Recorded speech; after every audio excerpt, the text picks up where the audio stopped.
This episode is brought to you by Atlassian. Atlassian software like Jira, Confluence, and Trello help power global collaboration for all teams so they can accomplish everything that's impossible alone. Because individually we're great, but together we're so much better. Learn how to unleash the potential of your team at Atlassian.com. Atlassian.com. Atlassian. Tap the banner or visit this episode's page to learn more.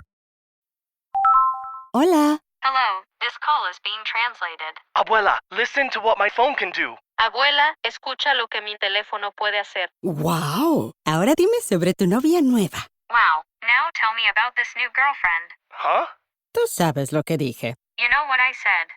Language is no longer a barrier thanks to Live Translate with Galaxy AI on Samsung Galaxy S24 Ultra. Learn more at Samsung.com. Samsung account login required. Calls must be made using the native Samsung dialer.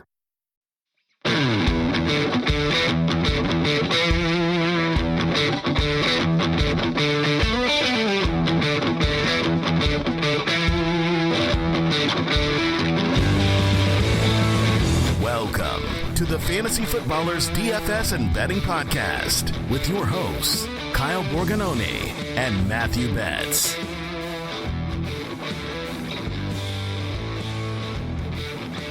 Welcome in. We're back. It's Friday, May 24th. Summer's here on the Fantasy Footballers DFS and Betting Podcast. I'm your host, Kyle Borganoni, and I am joined, as always, by Matthew. His swim trunks are on, Betz. It's time, baby. We are here, dude. Summer, like you said, I mean, I guess technically hasn't started, but like I am in full summer mode. Like, you know, my kids, they're still pretty young. They turn 2 in a few weeks, which is going to be really fun. But we have a splash pad at our park. I mean, the splash pad is lit, Kyle, okay? It's where it's at. So, yeah, I've got the trunks on, the dad trunks. We got a beach trip coming up here in about a month. So I'm ready for summer. Just mowed the grass yesterday, Kyle. Like, things are looking up.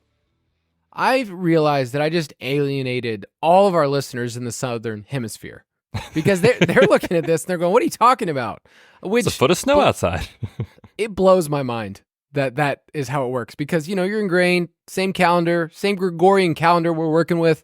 And it's May here and it's the summer of best ball. So if you're one of those listeners, Southern Hemisphere shout out. It's the winter of best ball. Yes, for those folks. It is a different time of when you are drafting your teams. We are glad that you're with us on this episode. We're going to be talking about the edges that you need, finding edges in best ball. So Betz and I came up with a list of our top 5 best things to target and think about. It's more of a strategy session, but also we'll be going through ADP and saying, hey, if you've taken this many players before this round, you might be screwed. And so we'll talk about that, talk about some player exposures, guys we like, guys we don't like, all of those. We'll get into it. The best ball primer is just a week away. I realize next week when we're recording our episode bets, we'll basically be telling people that, hey, jump in there. It's going to be there. And we'll even give you a preview of what that looks like on this podcast. But a lot of time, a lot of effort in updating our rankings so you get up-to-date ADP for Underdog and a team-by-team approach, which I think is different than a lot of content out there for best ball. It's usually like, here's the players, here's the sleepers. We're giving you a team-by-team approach so you can think about stacking.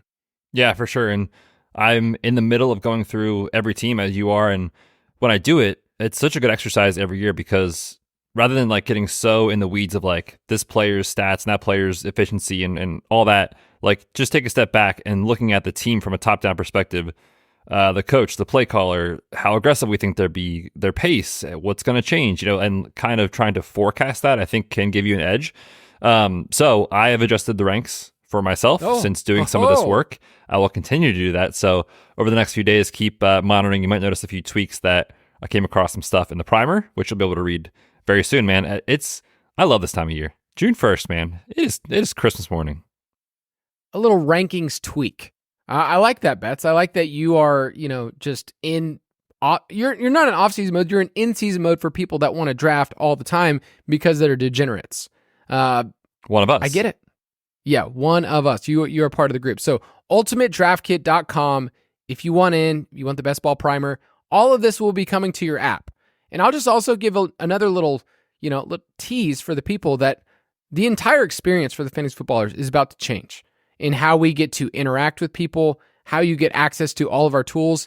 It's all going to be in one place. Andy jumped the gun, as the footballers do, and sent out an email, I believe it was last week, saying, hey, we're hitting our 10-year anniversary, and we've decided that we wanted to make sure everybody has everything in one place. So ultimatedraftkit.com, and kind of stay tuned, because over the summer we're going to be launching some other stuff, some exclusive stuff. Betz and I are also writing some exclusive articles that are in the Ultimate Draft Kit. Plus, I have a quick question for you.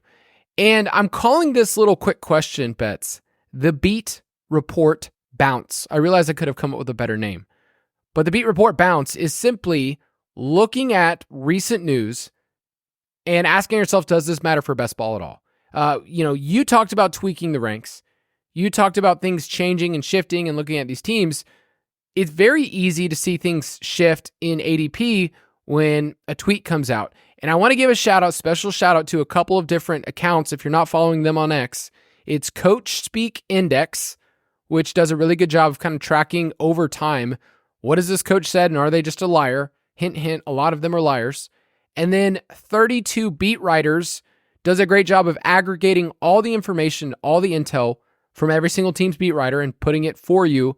I was on their podcast earlier this week getting to talk through some Superflex stuff, but I really respect what they do. They're really great guys who get to put together, I'm not going to follow and know every single thing that goes on at Seahawks camp.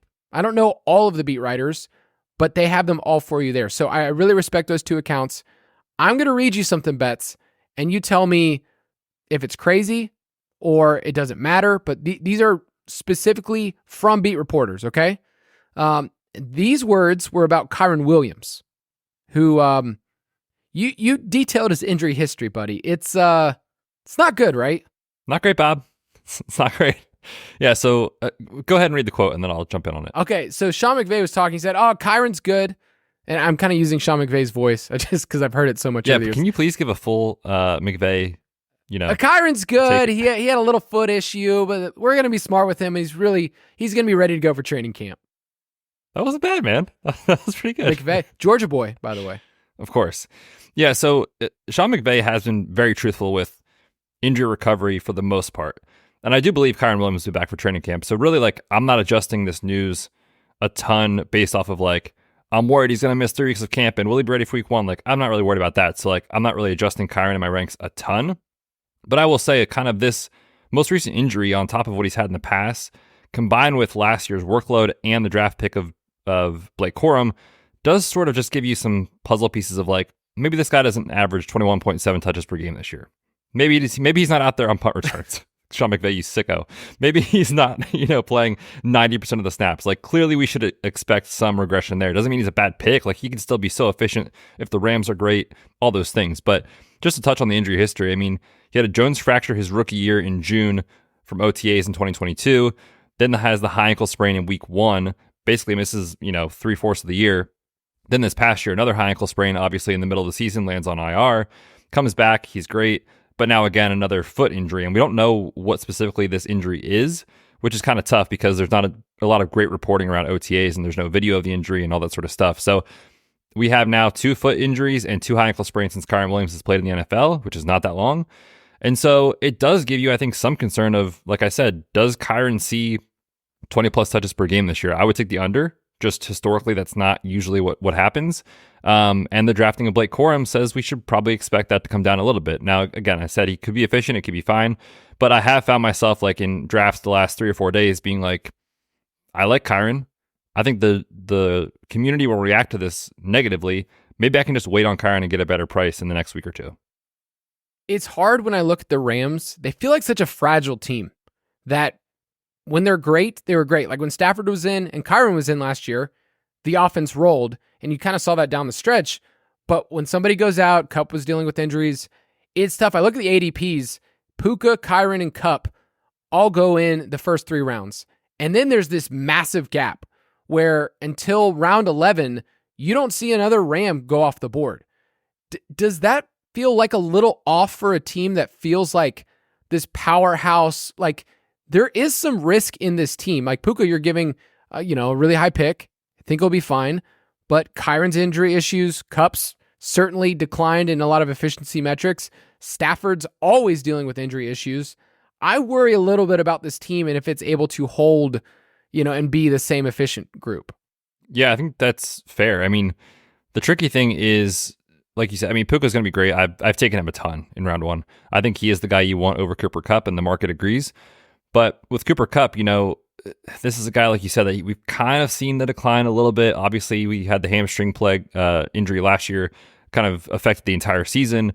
But we see it all the time with these guys, right? It's like once they kind of show you the fall off, like usually at this stage of the career, they don't bounce back to being elite. And when I say elite, I mean worthy of like a top 36 pick, a top, overall 24 wide receiver. Like it just doesn't happen super often. So I do think like there is fragility to both, Kyren and Cooper Kupp. And if those guys go down or not themselves they were last year, there's a good chance Matthew Stafford is not the pick that you want, right? But like you draft as if you're right. And I think that if you are investing in Puka and or Cooper Kupp, then you are expecting this team to be efficient, stay healthy, and all those things. But with that volatility, I think there's value somewhere later in the draft. I don't know who it is. I think it's Demarcus Robinson, maybe. But this is a guy that played with Patrick Mahomes for years, did nothing, and then all of a sudden last year turned it on. So I'm not sure, honestly. And then you have the Tyler Higbee injury too, right? Where I'm not drafting him at all this year. And so I think it's Colby Parkinson is the guy that you want. Quietly got a lot of guaranteed money, which is shocking. And I think he's probably the Rams tight end you want if you're looking for, hey, I got Puka, I missed on Kupp, I missed on Corum, I did take Stafford, I need a second guy. Colby Parkinson is usually there around 18. Yeah, Corum is a fine 0 RB target if you want to use him there. I will probably be underweight on Kyren. It's tough for me to pay the price and look at efficiency and what he did via touchdowns to repeat that. All right, next report here. Raiders OC Luke Getsy, who I know is one of your favorite people on the planet, stated the other day that the QB1 job will come down to which quarterback takes better care of the ball. What can you tell me about these two quarterbacks? Because I feel like we've been running into the same exact problem, that they're the same dude. Yeah, for the most part, they are. And what's funny is last year, Gardner Minshew's turnover rate was 3.0%, but Aiden O'Connell smashed in that department 2.9%. So again, they are the same player. So, I think the terminology here of like, we got to take care of the ball, just it's what they want to do, right? Like they're limiting pass attempts. I think they genuinely want to feed Zamir White 20 carries if they can every game and just be conservative. And that's what we saw with Antonio Pierce last year. That's what Luke Getsy's offense was the last couple of years in Chicago. So it doesn't really change anything for me. I'm not really drafting either quarterback right now. And I've shied away a bunch from Devontae Adams in round 2, where there's a premium, pick associated with that I just want to take other guys in round 2 that I prefer at that ADP. So it doesn't change a lot for me, but me and Luke, man, we're in a little bit of a tiff right now. Okay. I need your offense to come into the year 2024. Yeah. I kind of went back and forth. Do I care who the starting quarterback is for best ball or for our Raiders under that we talked about last week? I don't think I care. Like, I don't think it matters. There are some shares of Jacoby Myers where I'm totally fine with him if you need to get him as your wide receiver 4, 5, whatever. But I will be underweight this entire team. I need to say this. I need to confess to the people. I auto-drafted Brock Bowers the other day. Uh-oh. What was it? Was it ahead of ADP, behind ADP? Oh, no, behind ADP. Oh, you got a value. ADP. Yeah, I got a value. Dude, that's positive EV, man. You like it. That's how I'm telling myself. No, I was at that kids camp for the weekend in the mountains, and I looked up, was like, oh crap, I got Brock Bowers. I said I wasn't going to take him anywhere, but I'll take it. All right, next. The best auto pick story that we have from the last couple of years is when you took Devin Duvernay by mistake. you had Lamar, and Devin Duvernay, like for those that are just joining us or like whatever, was like the wide receiver 4 in Baltimore or something like 2 years ago. And Kyle, he had him queued up, auto drafted like 4 or 5 rounds early by mistake. Me, literally 2 weeks later, same exact mistake. I like lost internet connection and then like got it back, and I was in a fast draft. So when that happens, you're kind of out of luck. And drafted Devin Duvernay. I think it was like round 9. That team did not do very well. I'm sure you're shocked to hear that. Hey, Devin Duvernay had a moment in the sun. All right, 2 more here. Head coach Todd Bowles on the team's plans to play Chris Godwin more in the slot. He's an inside guy by nature. He can play outside, but he can make a living doing a bunch of things for us, and we plan to let him do a lot of things that he does best. Imagine that, Betz. Someone saying this player's good at what he does best. So Chris Godwin in the slot is kind of significant with Liam Cohen, their new OC. My question for you, he's being drafted at wide receiver 41. It feels kind of close to his floor. And is there any room for upside? Have you been taking Godwin at all? Obviously, all the wide receivers are pushed up, but 72nd overall feels like a fair price to pay. Yeah, I actually have been taking quite a bit of Godwin as your wide receiver 3 if you grab a couple studs early, or 4 if you're building kind of a true zero RB team or whatever. But, this is a guy that over the last 3 seasons has been the wide receiver 31, 20, and 17. So he really does outperform this ADP often. And I think there's a good chance he could outperform it by a wide margin. Now, I don't think he's going to be a top 10 guy, a top 15 guy, but I think top 30 is on the table. I think top 24 is on the table. If just the touchdown luck comes back his way. This is a guy that's seen 142 and 130 targets over the last 2 years. Has caught just 5 touchdown passes. That amount of volume should bounce back to more touchdowns if he gets 6, 7, 8 and 1,000 yards.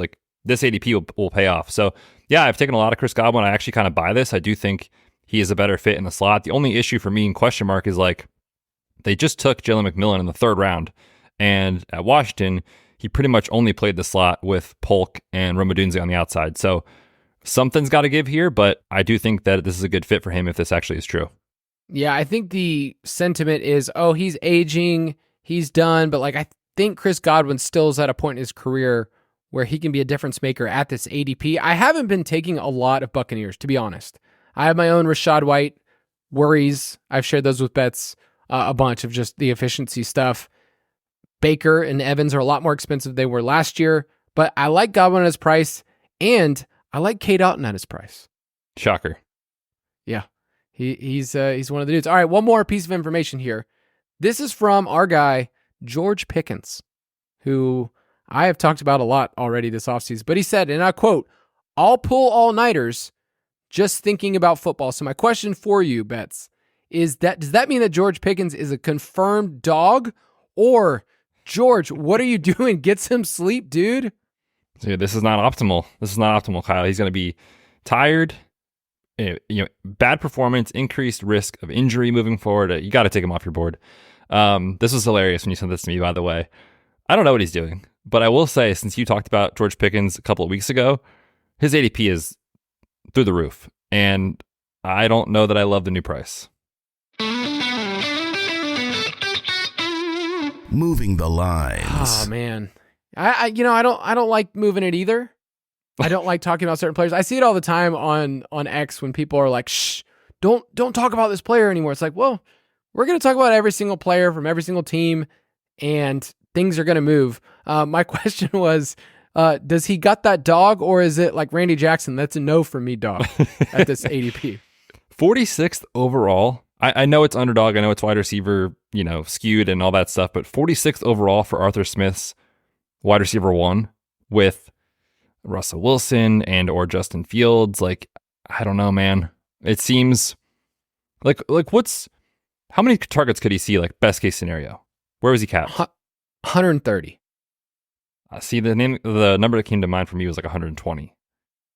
I think the ceiling is a little higher for someone who could be an alpha, could be an absolute alpha talent-wise on this team. I get the passing pie sucks, but I think it's there. Now, what is his yardage ceiling to you? If he does take a year 3 leap and he gets this 130 targets you talk about, I don't know, 1,200 yards, 1,300 yards? Okay, I was thinking 1,400. So I think it's a you small love percentage. George Pickens.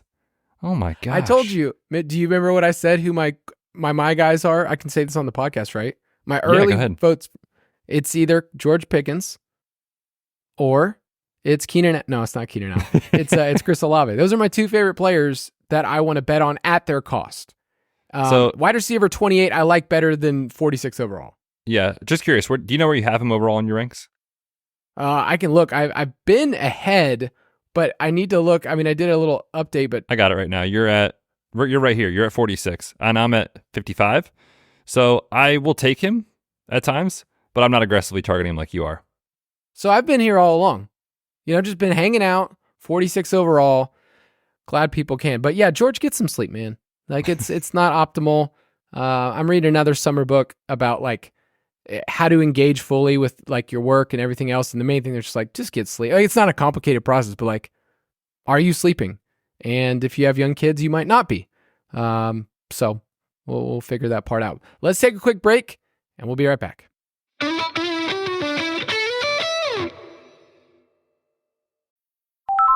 Hola. Hello, this call is being translated. Abuela, listen to what my phone can do. Abuela, escucha lo que mi teléfono puede hacer. Wow. Ahora dime sobre tu novia nueva. Wow, now tell me about this new girlfriend. Huh? Tú sabes lo que dije. You know what I said. Language is no longer a barrier thanks to Live Translate with Galaxy AI on Samsung Galaxy S24 Ultra. Learn more at Samsung.com. Samsung account login required. Calls must be made using the native Samsung dialer. Salute big savings this Memorial Day with Blinds.com. Upgrading window coverings can be a minor project with a major impact, and Blinds.com makes it easy. Choose premium blinds, shutters, and outdoor shades, just in time for summer fun.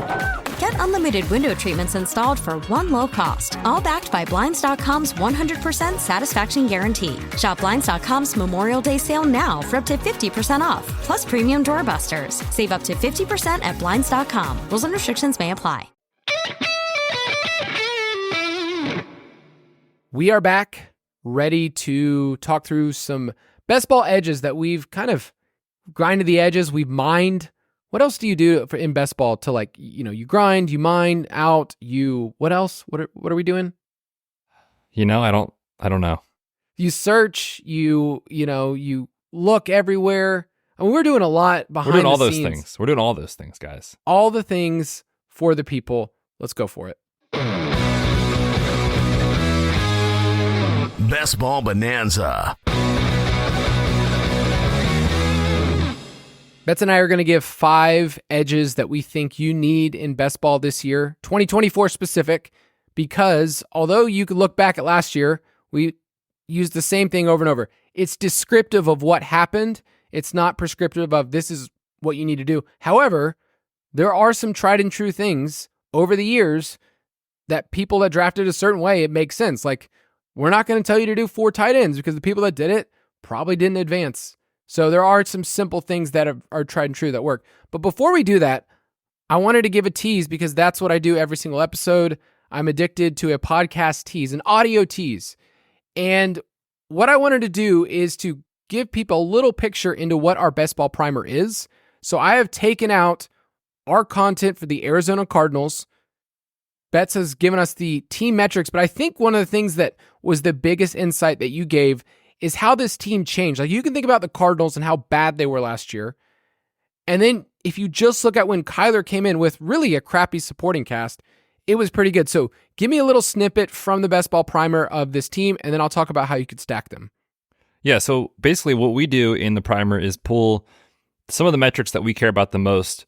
And, it'd be so tough for us just from like a visual format standpoint to like list like pre-post buy and this guy was injured, that guy was injured. So we just list like the season, but in the team outlook blurb, we kind of talk about like what actually has changed and kind of what to expect. So look at the Cardinals, right? Like 25th on the season in points per play. They were 25th in neutral pass rate, 22nd in EPA per play on the season. But then you zoom out and you say, okay, Josh Jobs was starting for this team for 2 months. Clayton Tune got a start for this team, if you recall, which was a terrible experience for all of us. And Kyler comes back. When Kyler came back, this offense was top 10 in EPA per play, top 10 in points per drive. They were 9th in plays per game. So you saw the pass volume come up, you saw the pace come up, the efficiency come up, and now this team adds Marvin Harrison Jr. This team adds an explosive running back in Trey Benson. Zach Ertz is gone.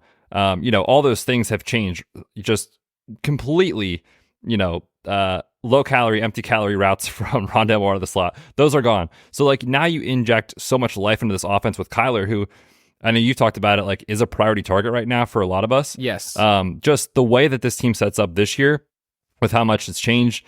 you also get a second year of the coaching staff, like to kind of build continuity. So I really like this Cardinals offense. I like the way it sets up. Just from a team level standpoint, I think they're going to be faster. I think the offense is going to be a lot more efficient, and they've got a ton of really good skill players at their disposal, which last year clearly was not the case. And then for each team, we also talk about what we call stackability. How does the board set up? Can you stack this team easily? And does it help? And so we mentioned that Kyler is one of those priority targets for us because he's going at QB8. It's later in your draft. It's at a point where you can easily stack him. If you took Marvin Harrison at the 1-2 turn, you took Trey McBride in the 4th round, you can get Kyler and just easily stack that. But you can add a third option. Zay Jones is somebody that we think is going to run a ton of routes. Like, he's going to be on the field a ton. And Zay Jones has had his moments where he doesn't have to do what you need so many other wide receivers to do. So it's really easy to stack this team, but I like the running backs. We'll talk about Trey Benson more today, but he's probably going to gain some more meaningful touches down the stretch.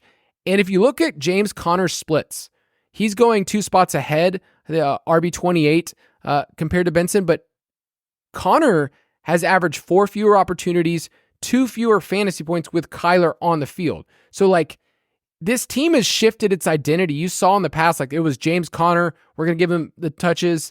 And with Kyler, it's a little different. It's going to be spread out. And then when you look at their Week 16 matchup and Week 17, there's some other cheap options. Week 16 is at Carolina. You can get 2 cheap rookies. If you want to get Jonathan Brooks or Xavier Legette, like, that's really easy to make happen.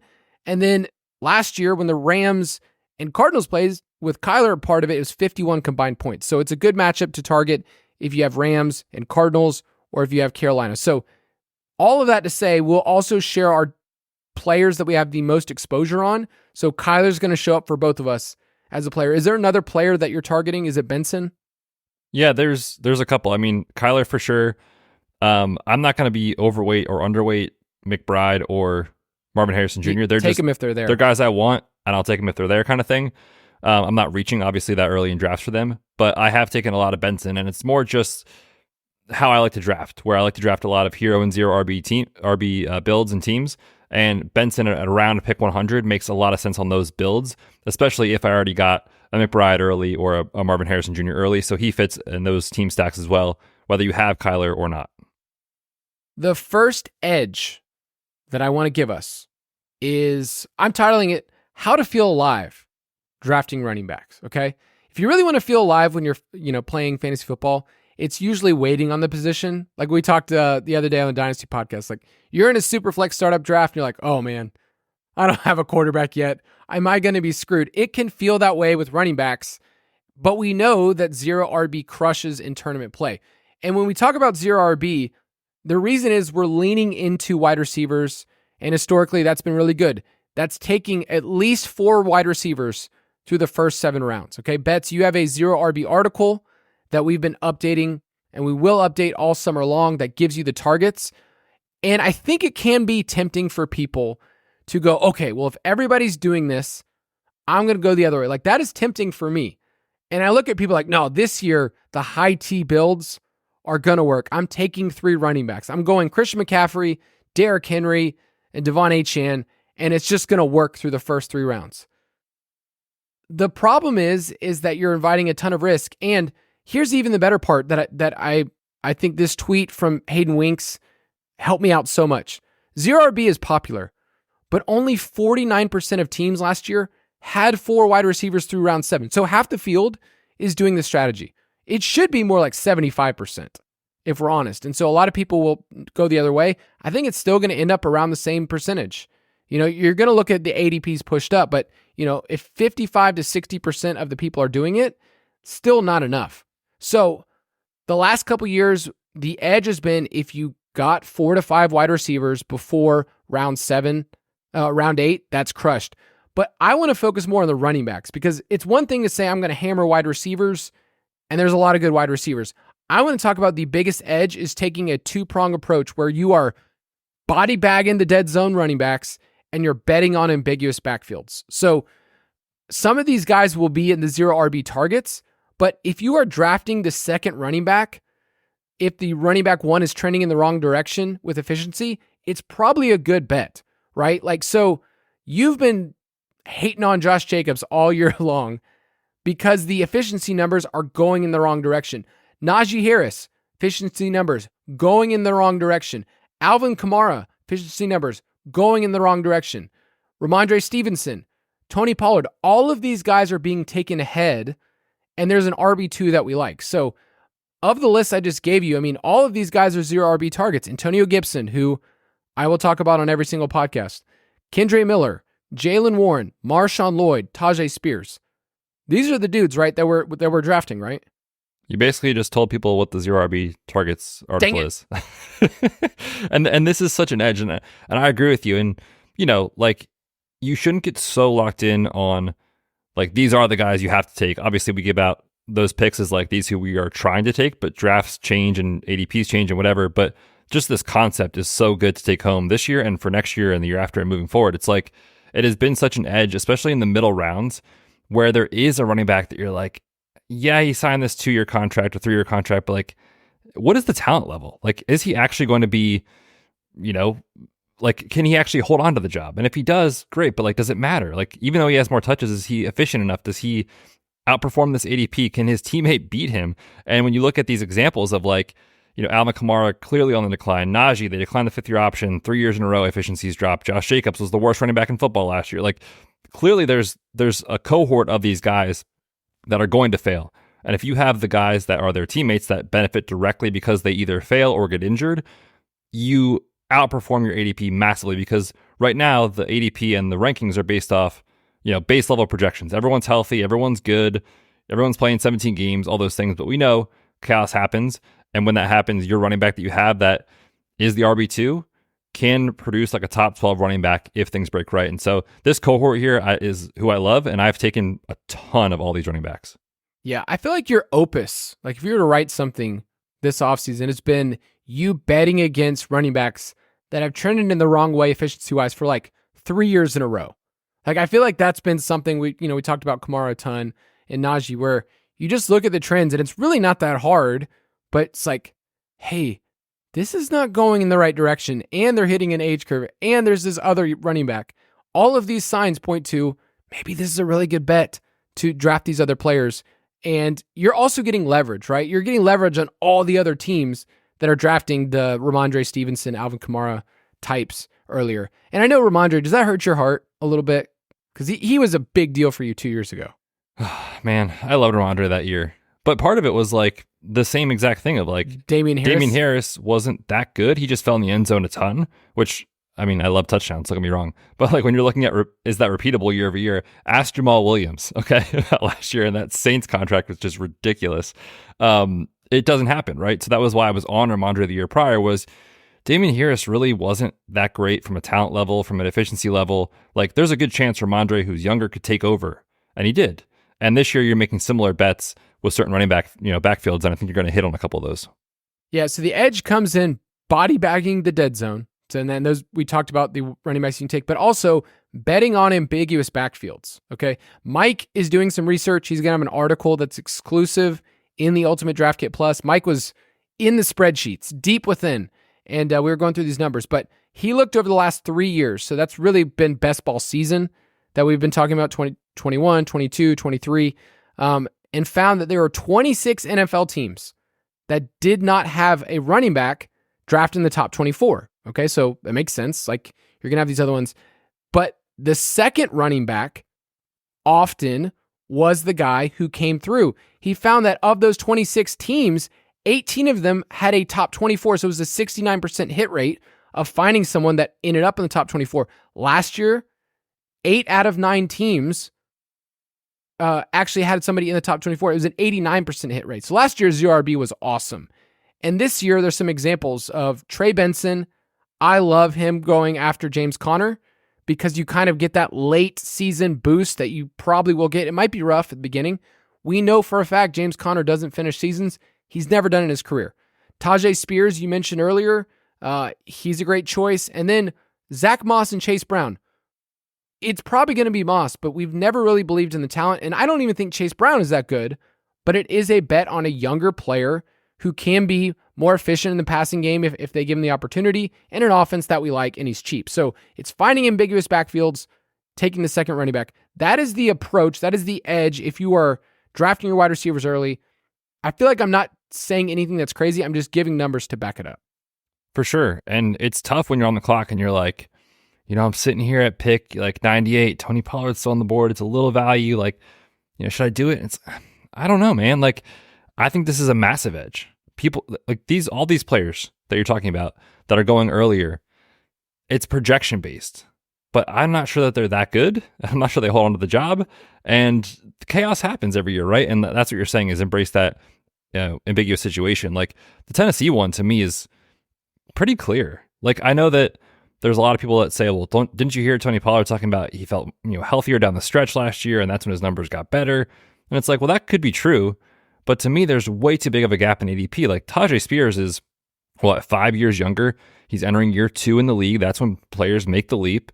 And you just talk about the efficiency stuff. Tony Pollard fell off a cliff last year. And the Cincinnati one for me is so tough because I'm going to take some of both these guys because I do truly feel like it's kind of a coin flip. But again, second-year player in Chase Brown. I'm not sure he's that incredible, but at this ADP, he probably doesn't have to be. So that's the thing. And I've talked about it with Zach Moss too. It's one of those things that last year at this time, everyone was like, dude, Zach Moss is out of the league. This guy is terrible. And now everyone's like, dude, Zach Moss could be the running back 1 for Cincy. Are you kidding me? It's like, it's so funny. And you rewind a little bit and you're like, you know what? That 7-week stretch or that 6-week stretch in Indy, that was a really fun Zach Moss story, wasn't it? I don't think we would be shocked if all of a sudden he's terrible again, but I see a path where it works. So I'm going to take both these guys, but this edge I think is massive. I think not a lot of people do this. Yeah. With running back, you're hoping that your team gets stronger over the course of the season. You're hoping that the people that took it early either, sadly have injuries or your wide receivers just come through. So there's a reason why this strategy works because in best ball, you're not playing the waivers. Like if you're playing redraft, you are terrified if you're going into your season with 0 RB because you have all these other people that can outmaneuver you. But if you have 5, 6, even 7 running backs on your squad, you really only need like 3 to hit and you're totally fine. Your team can be resilient. So Betz, you got the next one. Yeah, and this one really does just tie in like perfectly with kind of what you were talking about, especially at the running back position. But I think too, wide receiver and tight end as pass catchers is, I think the biggest edge for me from a player take standpoint, and we were talking a little bit before the show, it's like player takes matter, but they're not the only thing. And sometimes people overvalue them and some people think they have an edge, but it turns out you're wrong. Like, so I like player takes. I think they're important, but I think player takes from a high level down is really important.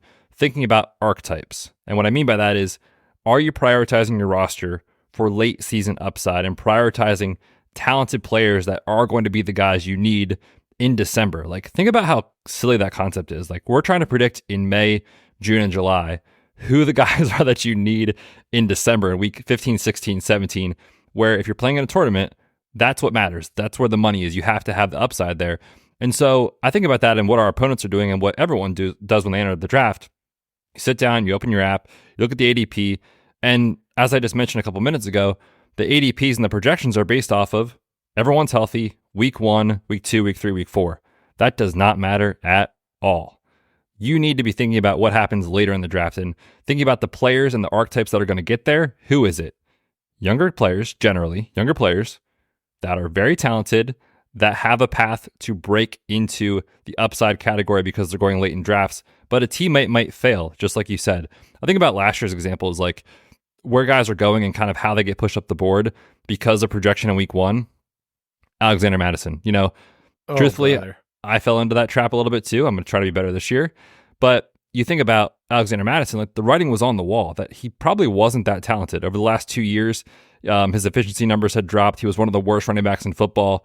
When you look at his yards after contact per attempt, we see it every year or every time, right? These running backs that haven't ever gotten volume, get volume, and then they're not that good.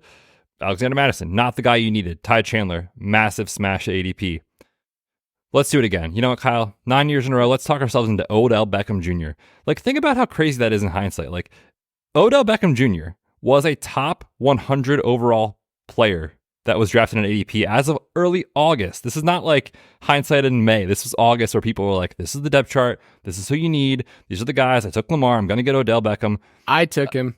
It is mind-blowing that thinking that 31 or 2 or whatever it is now Odell is the guy you need when he hasn't been the guy you needed for 4 years, 5 years in a row even. His efficiency numbers fell off a cliff. Yards per target, yards per route run, 4 years in a row it declined. And yet people were still like, yeah, 9th round, 10th round, sure, sign me up for Odell Beckham. And I'm not trying to be like harsh, but it's so true when you think about it in hindsight, isn't it? I feel like I'm having a come to Jesus meeting right now. Because you look at rosters and you get to that point in your draft and you just go like, I just need somebody. Like, Madison, we were fortunate. We drafted him a ton before the news. Right. But Beckham was like, at this point, was like, I love Lamar. I want to pick one of the wide receivers. I bet it could be Beckham. They gave him all that money guaranteed. I mean, even the Ravens didn't know what they were doing. True. Another one that, stuck out to me is Darren Waller, who, if you remember at one point in the summer, in August, before he had the hamstring issue, he was like a top 50 pick. Like the hype on Darren Waller was crazy. Lord. Yet, when you look at Darren Waller's numbers, fantasy points per game, targets per route run, yards after the catch, yards per route run, every single stat dropped in 3 straight years before he got to New York. The writing was on the wall. Now, he got injured, so I'm not saying it couldn't have ever worked, but the writing was on the wall that, just from a process standpoint, that was probably a bad pick. Like, not the guy that you think you need in December. Another couple, and I'll just throw these in here real quick. Sky Moore and Kadarius Toney.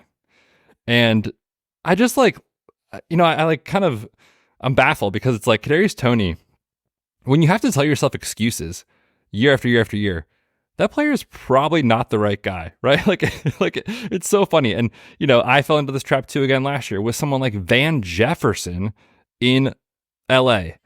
There's got to be a wide receiver 2 here that wins out. It's got to be a wide receiver. Maybe it's Tutu Atwell. It's probably not A, Van Jefferson, and B, it's probably not the guy that's 160 pounds that's been in the NFL for 3 or 4 years, right? Like that from a process standpoint is so bad, yet we all do it. So my big take home here is prioritize talent. Think about the player you're taking and think about the archetype. Is this guy going to be a key piece of my lineup? Not in week 1, not in week 2, in December and January. I love it. And there's a lot of guys you have listed here. Kamara, we've talked about a lot. And Eckler, where things have been trending in the wrong direction for a while. And I don't know if Washington's going to be it. If you think Jaden Daniels is going to check it down to him a ton, it could work out, right? Like Brian Robinson can get injured and whatever. But those are the kind of things where you just go like, this isn't the player you need. You take him if he falls behind ADP, it's fine. But I would not go overweight those kind of players. I'm going to give an edge, and I'm calling it knocking on the back door, okay? I don't know if you were one of those kids, Betz, but a sign of, respect for my family was if you knew us well enough that you just walked right in. Like, that's when you're a kid. It's not like, hey, can somebody come over and play? It's like, you're in the house, we're going to go play, we're going to go outside, we're going to play basketball, baseball, whatever. But the back door for best ball is something I want to talk about where you're completing a stack, but the way you're completing it is towards the end of your draft, round 16, 17, 18. In best ball, you can win with 2 quarterbacks. You can win with 3 quarterbacks. It's actually been pretty close over the last couple years. So I really don't lean one way or the other. It just depends on what quarterbacks you have and where you took them early. If you do take a late quarterback to pair with a stud and you're doing 2 quarterbacks, then it's totally fine. You took Josh Allen where you took Josh Allen. You need him to be Josh Allen. You don't need him to be anything less. You're counting on his score. So your QB2 you should take after round 15. That's where historically it's been. If you're doing 3 quarterbacks, then you really are taking those guys late. 15, 16, 17, 18. Like you are completing your stacks at the very end, even in 3 quarterback builds. Keep in mind, when you're taking a quarterback this late, you're not thinking they're going to be a dead spot on your roster, right? There's so many guys in this range, rounds 15, 16, 17, 18, that might not even get on the field ever. We're just assuming they're the guy. Like Kimani Vidal could be awesome. There's also a chance he's Isaiah Spiller and he never sees the field and this team goes in a different direction. So keep that in mind. These quarterbacks are going to be playing and you're not getting dead spots in your roster. You're not getting the wide receiver 5 for Denver and you're just guessing who that person is. You're not putting Quez Watkins or whoever the Steelers are running out there. They have a bunch of dudes, right? Denzel Mims and all the dudes. All the boys. Or the Bills wide receivers. Right now, you could give me about 10 guys. They all could possibly be the wide receiver 3 for that team. It could be Matt Collins. Could be whoever else they're trotting out there. So we know late quarterbacks can work, and over the last couple of years, it's been guys like Brock Purdy last year who killed it, 29% advance rate. CJ Stroud last year, Baker Mayfield, Sam Howell, Jordan Love, all of these guys, Jared Goff the year before, Geno Smith was incredible. But it's not just you saying, I'm going to attack a quarterback. You're completing a stack, and I think this is one of the edge that when you stack these teams together and they're really low in ADP, they all can elevate your team because you don't need them to do as much as a quarterback in round 5 or round 6. So last year, for instance, the reason why CJ Stroud worked is because, one, he's freaking awesome, and the Panthers are dumb for not taking him. But also, he had cheap options, right? It was Tank Dell, who was going at 186 overall. It was Nico Collins, 124th overall. It's really hard to repeat something that good. But if you stack those players together, the way you did it was you took Nico early. You're like, I guess I need a wide receiver. I'll take him at 124th overall. And then later on, you could go, you know what? I need another quarterback here. I'm going to stack him with Stroud. Maybe he's a little bit better than what his ADP suggests. And those teams had a 39% advance rate. If you stacked all three together, Betz, your team's advance rate was 57%. Oh, baby. That's hot. Yeah, I was comparing. It's like the San Francisco stacks killed if you had Purdy, CMC, and like Debo or Ayuk. And then Dallas, if you had Dak, CD, and Turd Ferguson, you did really well too. So, but like in 2024, we have a couple of quarterbacks going late that you can complete a backdoor stack with for these builds. And I also found that like it's tempting to want to complete your stacks really early.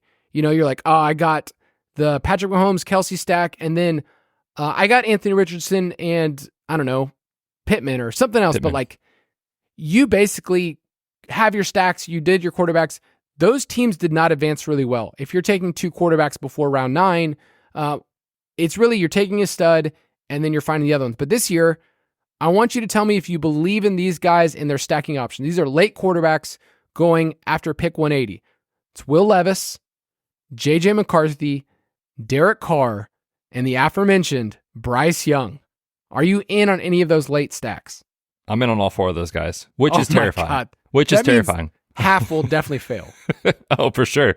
What do you think about, like, I think about this from a game theory standpoint. Like, think about DFS. Like, if this was a salary cap structure type of game where Justin Jefferson is 8K and, you know, Jamar Chase is 8.3 every week or whatever it is, or you know, Tyreek is 9,500 and CMC's 9,500, like, it's hard to fit all those guys in your lineup. The way that you get a perfect mix and match of studs and like guys to outperform their ADP or outperform their 4K price tag on DraftKings is the guys that the market is not correct on. And every year from a game theory standpoint, there are stacks that the market is just wrong on. The Texans last year are a perfect example. Like, you just don't know in this range, right? Which is why they're going where they're going. But if the outcome exists where things work out well for you and this stack does hit, combining that with your early elite quarterback stack is so powerful to have across the entire season and in the playoffs. So yeah, I've taken a bunch of these guys. I mean, we talked a lot about the Derek Carr New Orleans Saints with pre-snap motion, and I just think the targets are going to be so condensed, condensed between Olave and Rashid Shaheed. I think with Bryce Young, it's obviously a very scary click. You laid out a very good case for it a couple weeks ago. Dave Canales has worked wonders. What if he can do it again, right? Baker Mayfield 2.0. JJ McCarthy, I really like, because especially if you're worried about, well, does he start week 1 or not? If you took someone in the first, 8 rounds or so, it doesn't matter. Like, you're counting on that guy's score for the first 2-3 months of the season. And McCarthy could be a late season boost, throwing to some guy named Justin Jefferson and Jordan Addison, who I do like. And I've been pretty down on TJ Hawkinson as like a pick, but I think by December, with like when you're hoping McCarthy really hits, TJ Hawkinson should be back on the field too. So like that group of pass catchers is awesome for JJ McCarthy to succeed. I think he's low-key very good as a passer. And, it really doesn't hurt that Kevin O'Connell is his OC and head coach, who is going to throw a ton no matter who's under center. So these guys all right here, this group, makes so much sense. Yeah, I love all the wide receivers. You can stack up Kendre Miller with Derek Carr. I like all these guys. Part of me wants to double tap. But the only problem is I look at their tight ends and I'm like, oh gosh, are we going to do Chig again? Am I going to do Chig again? Hawkinson is basically, probably. Hawkinson's essentially off our board. There's no way Hawkinson's going to end up on our teams. New Orleans, I feel like I'm going to guess wrong with Juwan Johnson, but you could do that. And then Carolina, they don't give two farts about the tight end position. Yes, they took Jatavian Sanders, but it's Tommy Trimble, it's Ian Thomas. Like they don't know what they're doing. So I wish there was a tight end in this group that could also attach to it. But yeah, if you go early quarterback and you want to grab one of these guys, just complete a 2 QB build, I think it makes a lot of sense. We're going to take one more break, and we'll be right back.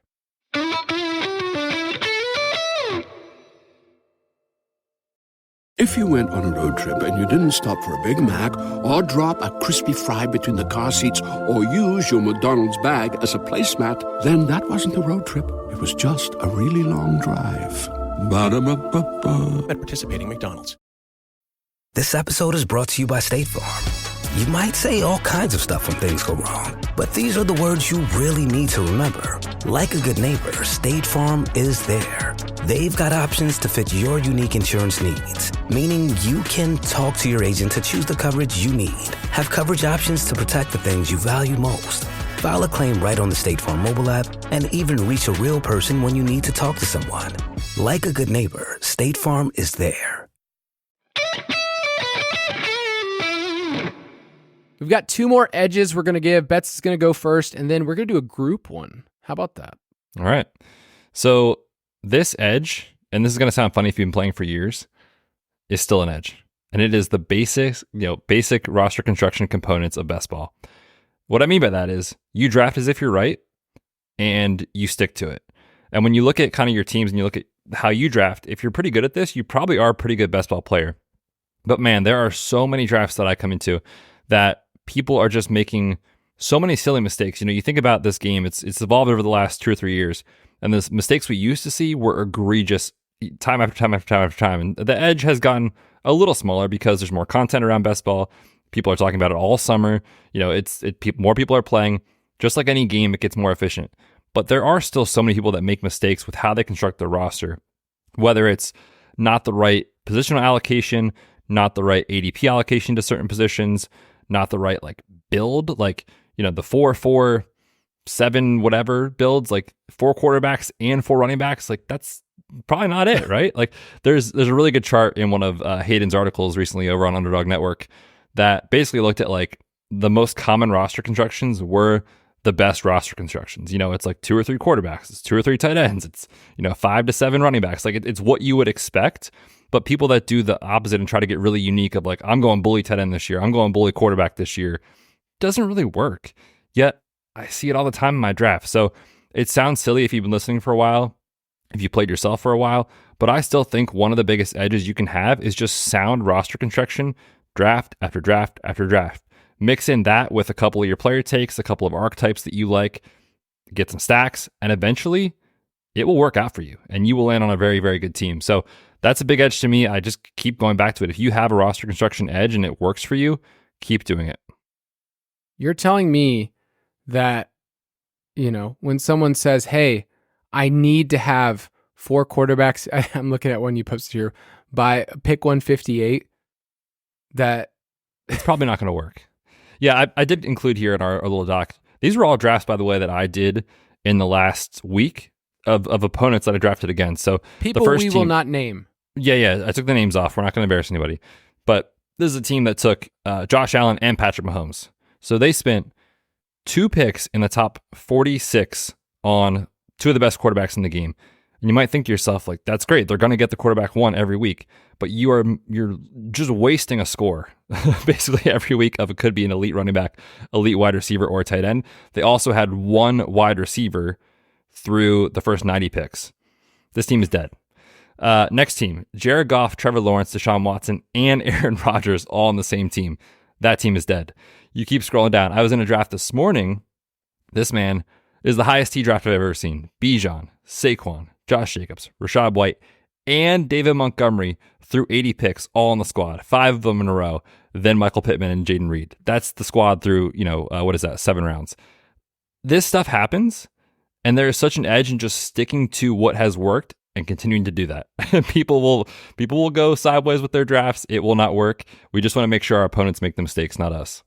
Yes. Same thing we always talk about in DFS. When we talk about cash, it's there's a reason that you can have a high floor team, and then at the end of the year, you hope that things just pop off. In a tournament, we talk about the DFS, but for best ball, you're just hoping you make it through. And there's a reason that the roster constructions make their way through. And we always talk about like, hey, just 2 to 3 quarterbacks, 2 to 3 tight ends. Like this is what works.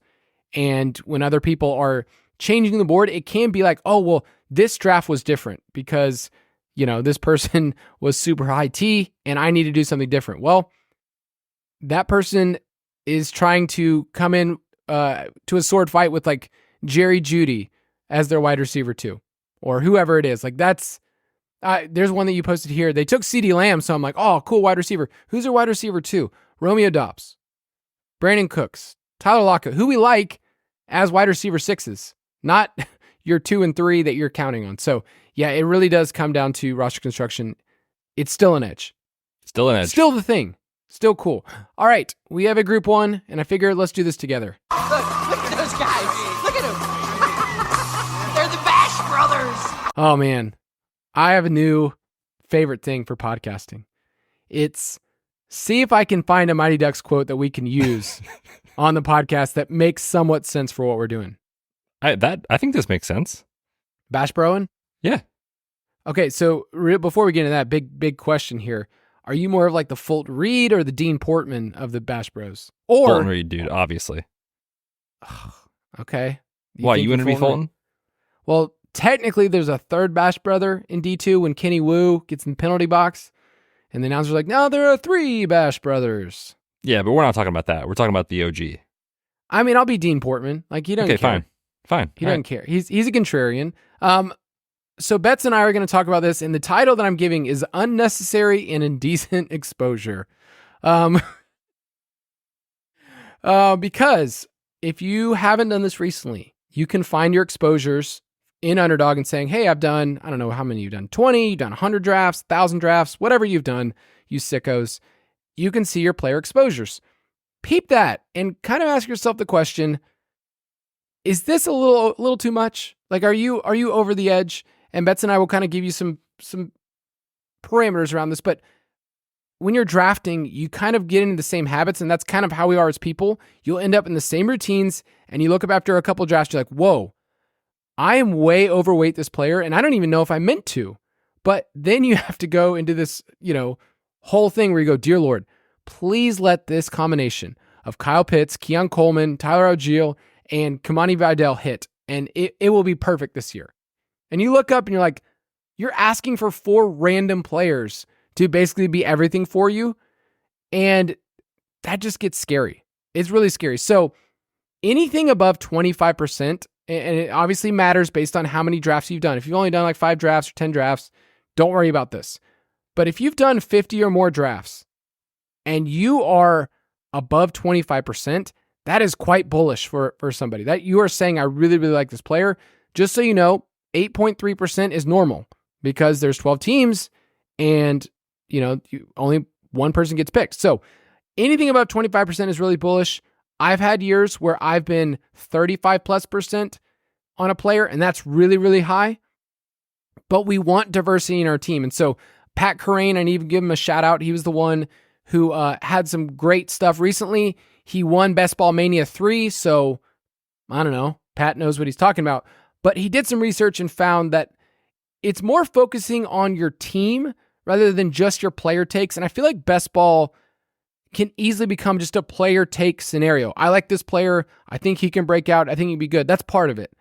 But he looked at teams that maxed out this past year in Best Ball Mania, meaning they put 150 entries, they put up a lot of money, and it's a lot of data, a big data set. He found the average advance rate for the least diversified teams was only 14.6%. The average advance rate for the most diversified was 18.7%, so it was above expectation. When you concentrate only on player takes, when you're correct, it's awesome. It hits, upside is there. You were right. I like Antonio Gibson this year, but I understand that there is risk if I only take Antonio Gibson teams, and I think this team depends on Antonio Gibson. It's one thing if he's my RB, 3 or 4. If I'm going into this thing riding dirty saying Antonio Gibson's my RB2, that's pretty dangerous. And I could be wrong. Possible? I think it's possible to draft a team like that. Isn't he going like 170? Oh, dude, he's in the 160s now. Okay.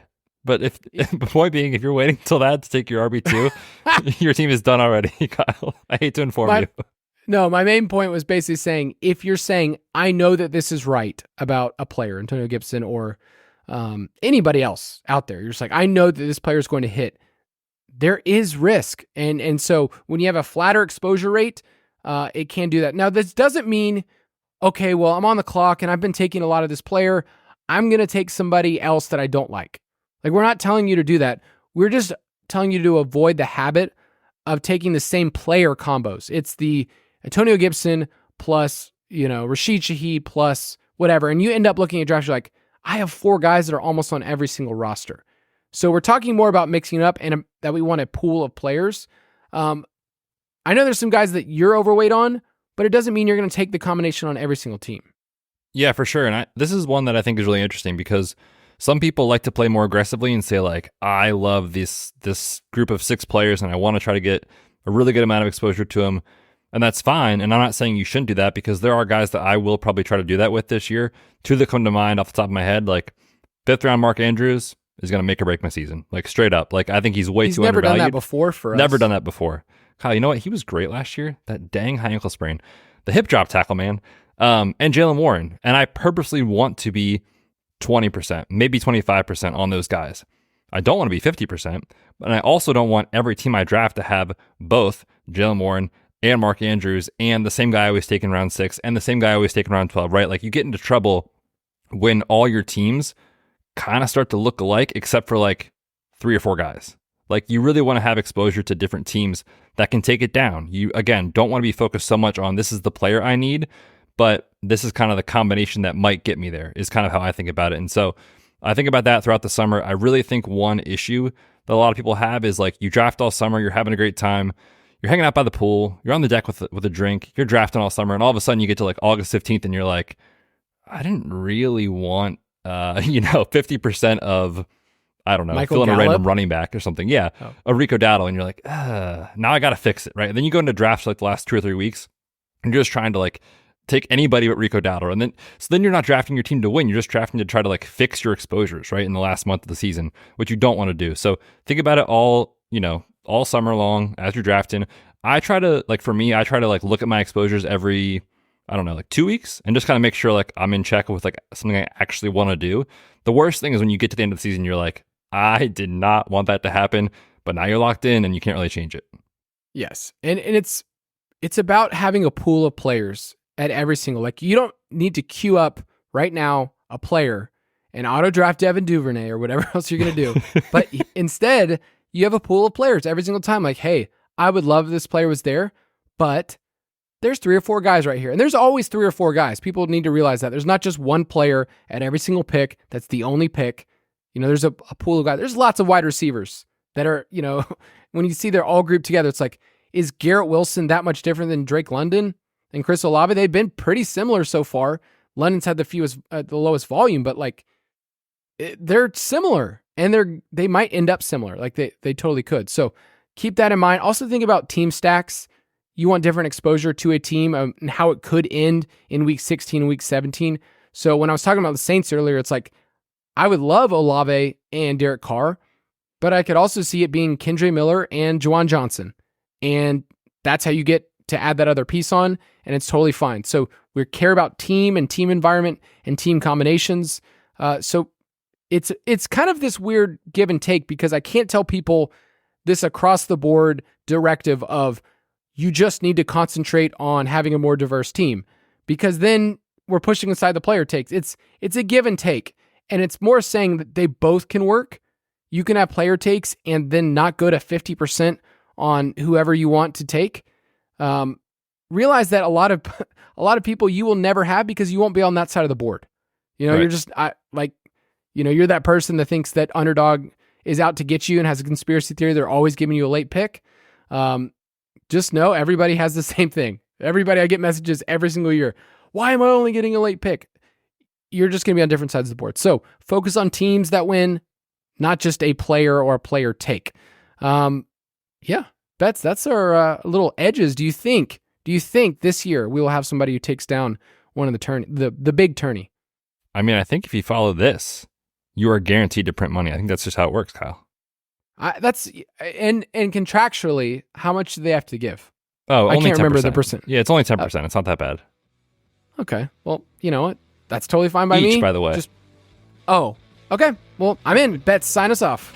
Yeah, man. Fun episode today. A lot of good edges that still exist in best ball, and if you're doing the right things, you're probably going to have a pretty good year. We'll be back next week with more best ball talk. Enjoy the best ball drafts. We'll see you then. Have a good week. Thank you for listening to another edition of the Fantasy Footballers DFS and Betting Podcast. Don't forget to visit us on the web at thefantasyfootballers.com.